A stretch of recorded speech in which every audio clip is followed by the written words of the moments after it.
সন্তানেরা যখন বড় হয়, নতুন সংসারে যখন পদার্পণ করে, তখন বাবারা কয়েকটি উপদেশ দিয়ে থাকে।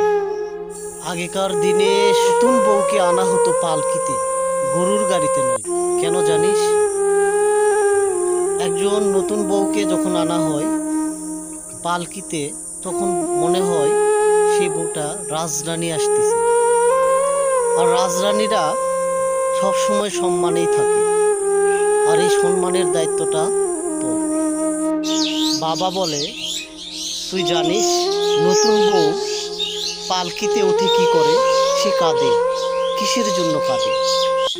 সে বাবা মাকে ফেলে আসার জন্য কাঁদে না, সে নতুন ভবিষ্যতের জন্য কাঁদে।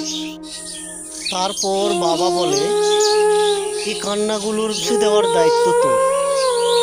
মেয়ের বাবারা বলে, জানিস বউ কিসে কষ্ট পায় বেশি?